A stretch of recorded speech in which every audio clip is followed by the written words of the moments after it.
Throughout the early days of what came to be known as the Silver Age of comics, DC would often present repackagings of their old heroes from the 30s and 40s, like the Flash, Hawkman, and the Atom. Eventually, they would get to Green Lantern.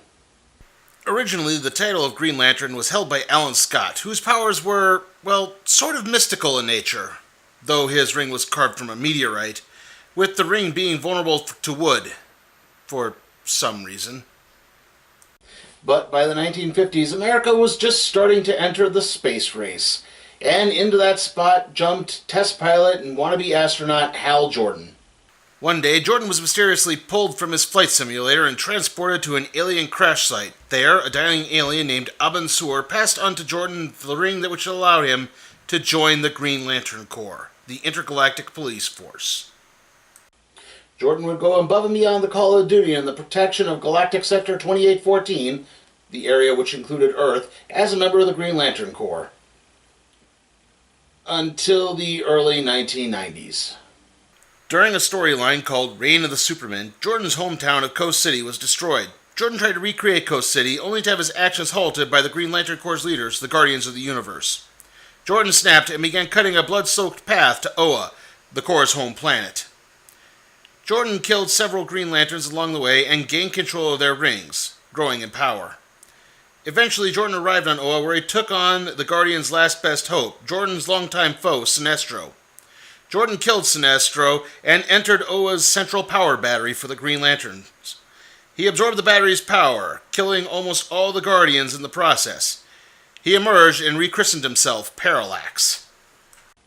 The last surviving Guardian of the Universe would take the last power ring to the planet Earth, where he would give it to an artist named Kyle Rayner.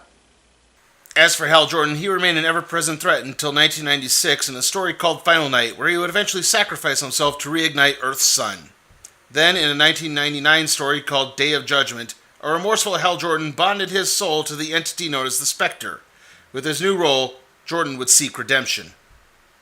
Now, if you remember any of my previous times talking about the Spectre, you know that the Spectre is DC's spirit of vengeance, not redemption. And obviously this led to a clash of philosophies between Spectre and Hal Jordan. Going back to Emerald Twilight, the story that chronicled Jordan's fall from grace, one could kind of call it the first internet outrage story. Many fans felt that Hal's reputation was forever tainted and began openly threatening the creative team in the process. Meanwhile, in the years afterwards, Kyle Rayner began to cultivate a following all his own. For many, Kyle was actually their Green Lantern, not Hal. Eventually in the comics, Kyle became an entity known as Ion and would reignite the central power battery on Oa, thus allowing the formation of a new Green Lantern Corps. For years, DC kicked around the idea of trying to bring back Hal Jordan as a Green Lantern. Their problems were twofold. One, trying to get around all the bloodshed Hal had caused as Parallax, and two, bringing Jordan back in a way that wouldn't upset Kyle Rayner's fan base.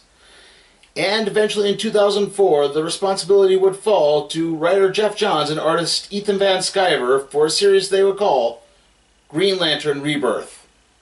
And that's what we'll be covering next, Green Lantern Rebirth.